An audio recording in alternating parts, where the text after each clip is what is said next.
The subtitle of The Ordinary Hero is Living the Cross and Resurrection, and that really sums up what the book is about. It's about how those great events should shape our lives, how they imprint themselves on the life of a Christian. So the book begins with the pardon of the cross, the grace and forgiveness that we have through the death of Jesus, how we now are accepted graciously by God and have standing before him, and how that then gives us a humble confidence as we go through life.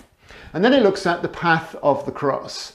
And it's very striking when you look at the New Testament that again and again, when the writers call Christians to a certain way of living, they don't so much point to the life of Jesus as to the death of Jesus and to the sacrifice, submission, self-denial that we see there modelled in the death of Jesus. His path of love, seen in the cross, is to be the decisive mark of all aspects of Christian living. And that's really important. Jesus himself, when he called us to be his disciples, called us to deny ourselves, to take up our cross and follow him.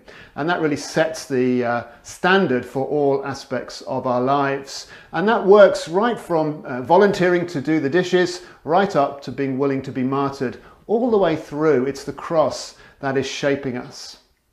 And then we go on and look at some aspects, I think, of biblical truth and of Reformed theology that are often missed these days, and particularly the idea of hiddenness.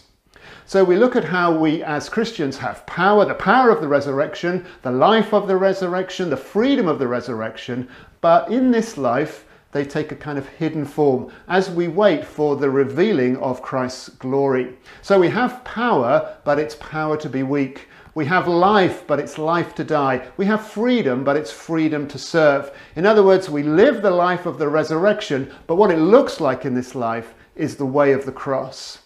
And then finally we go on and finish with the promise of the resurrection, because the resurrection is the beginning and the promise of a whole new creation. And it's that hope that inspires and motivates us as Christians. As Christians, we live not for the treasures of this earth, but for the treasures of heaven.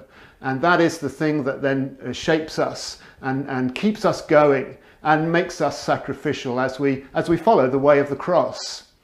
So this is a book about how we live ordinary life, but because we live it in the life of these extraordinary events of the cross and resurrection, then our lives can be extraordinary too, that they can be heroic, even in the midst of all the ordinariness of our lives.